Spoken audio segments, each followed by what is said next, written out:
یہ چیز کہی کہ یہ صرف خدا بتا سکتا ہے کہ انسان کے حق میں، اب وہ گڈ اینڈ ایول کو چھوڑ دیجئے ان الفاظ کو، انسان کے حق میں منفعت بخش چیز کون سی ہے اور مضر کون سی؟ مضر چیز کو آپ برائی کہہ لیجئے، شر کہہ لیجئے، اور جو چیز بھی انسانیت کے حق میں اس کی منفعت کے لیے خدا نے قرار دی ہے وہ ہے جسے خیر کہیے، جسے نیکی کہیے۔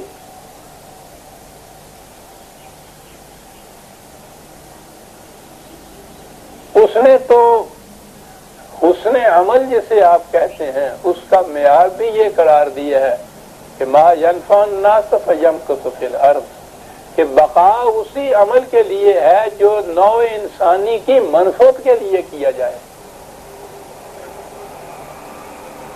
تو یہ چیز جو ہے طے کرنے کی کہ کون سا کام نیک ہے، گڈ ہے، کون سا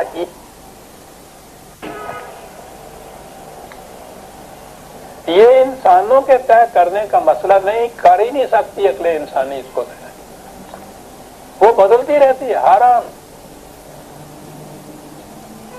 زمان زمان شکنت آنچ می تراشد عقل،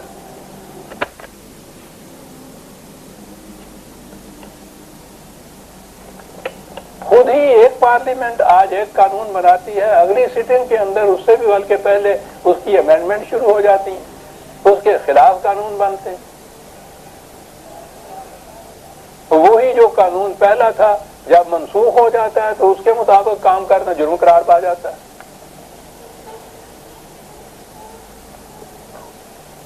یہ کہ بنیادی طور پر فی الحقیقت جسے یہی الفاظ اس کے لیے آ سکتے ہیں کہ فی الواقعہ کون سی چیز بری ہے اور فی الواقعہ کون سی چیز اچھی ہے۔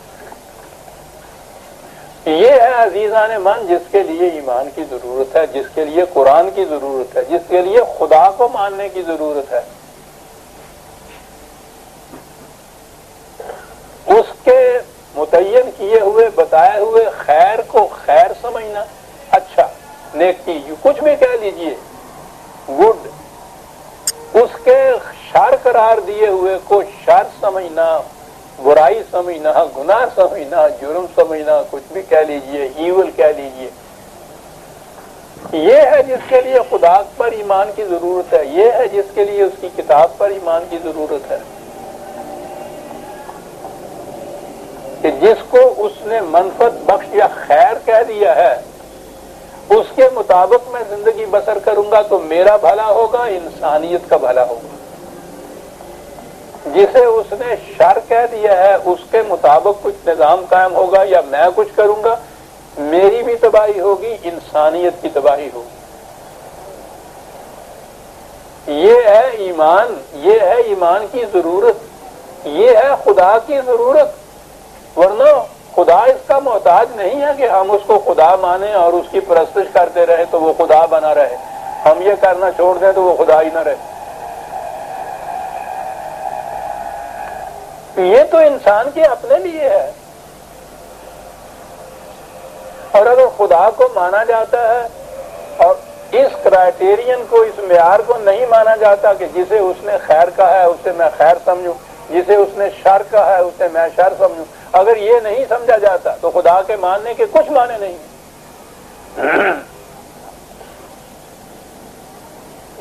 یہ جو ہے نا دنیا میں خدا کے ماننے والے، نہ ماننے والے اعلانیہ تو شاید 1-8% بھی نہیں دنیا میں رہتے۔ کسی نہ کسی شکل میں کسی سے پوچھئے وہ کہتا خدا کو مانتا ہوں، قرآن نہیں تسلیم کرتا ان کو خدا کا مان۔ اس نے کہا یہ نہیں، اگر وہ جس طرح سے تم نے مانا ہے اس کتاب کو اس طرح سے اگر وہ مانتے ہیں تو پھر سمجھو کہ وہ خدا پر ایمان لائے ہیں، ورنہ یہ کہہ جانا میں خدا کو مانتا ہوں کہ مانے کچھ نہیں ہے۔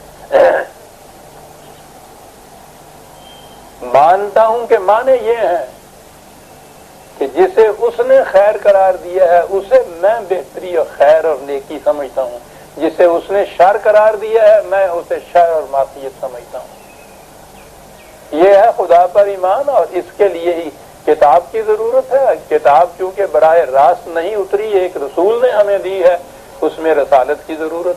ساری بات اتنی ہے کہ اس کے مطابق میں کروں گا تو اس کا نتیجہ میرے لیے اچھا ہوگا، اس کے خلاف کروں گا اس کا نتیجہ میرے لیے برا ہوگا. اور نتیجے کے لیے صرف یہی زندگی جو اس دنیا کی ہے یہی نہیں ہے، زندگی ختم نہیں ہو جائے. حالت کی ضرورت.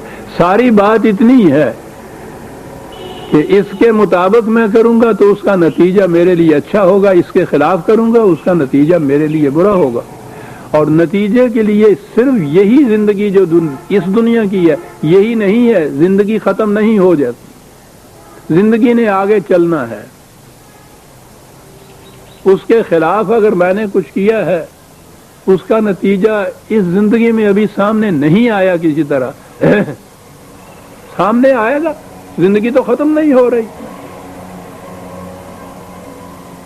اس کی عدالت سے تو مفرور مجرم کوئی ہوتا ہی نہیں ہے.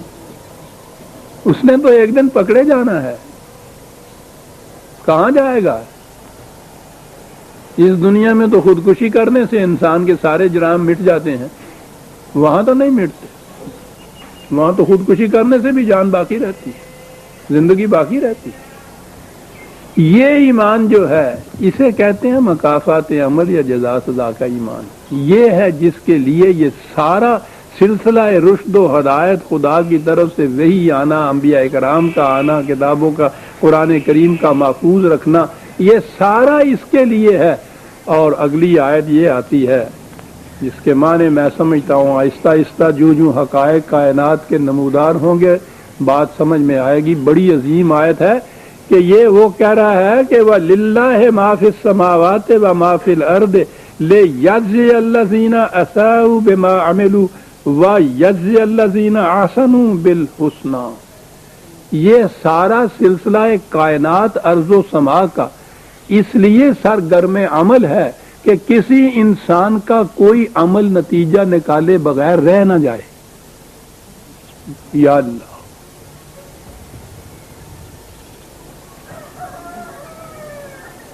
کہتے ہیں کہ خدا نے کائنات کو پیدا کیا تو اس کا مقصد کیا ہے؟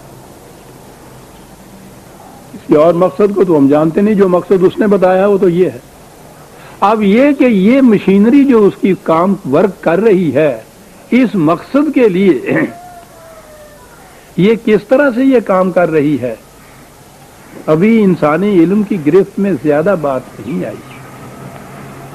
یہ ٹھیک ہے کہ اب بھی جرم کی شناخت میں یہ سرکمسٹانشل ایویڈنس یا فزیکل جتنی شہادتیں ہوتی ہیں، مجرم کا خون، اس کی انگلیوں کے نشانات، اس کے کپڑوں کی بو، یہ چیزیں جو ہیں یہ بھی جرم کے تعین میں بڑی مدد دے رہی ہیں. اور اس لائن کے اوپر بڑی تحقیق اور تفتیش ہو رہی ہے، دن بدن تحقیق ہو رہی ہے سر.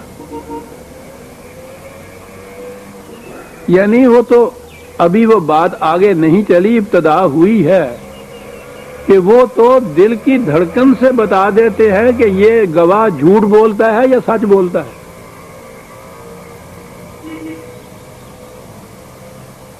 میں یہ مثالیں دے رہا ہوں جو اس وقت تک ہمارے سامنے بات آئی ہے. ہم ابھی تک یہ پورے طور پر نہیں سمجھ پائے کہ یہ جو کہا گیا ہے کہ یہ خارجی کائنات کی مشینری اس لیے سرگرم عمل ہے کہ اچھا کام خیر کے مطابق کام کرنے والے کا نتیجہ خیر اس کو ہو، شر کے مطابق کام کرنے والے کا نتیجہ شر ہو. یہ ساری مشینری جتنی ہے کائنات کی وہ اس لیے سرگرم عمل ہے کہ کسی فرد کا کوئی عمل نتیجہ نکالے بغیر، مرتب کیے بغیر رہ نہ جائے. ہم نہیں کہہ سکتے ابھی، لیکن یہ جو چیزیں ہم کہہ رہے ہیں کہ زندگی آگے چلے گی، دل میں گزرنے والے خیالات جو ہیں وہ بھی اس اعمال نامے میں سامنے آئیں گے. سمجھانے کی بات ہے نا کہ وہ سامنے آنا یا اعمال نامے میں لکھا ہوا ہونا. بات تو ساری یہ ہے کہ وہ دل میں گزرنے والے خیالات کے متعلق بھی کہتا ہے کہ وہ بھی نتیجہ خیز ہوتے ہیں. کیا مشینری ہے وہ جو ان چیزوں کو بھی اپنی گرفت میں لیتی ہے؟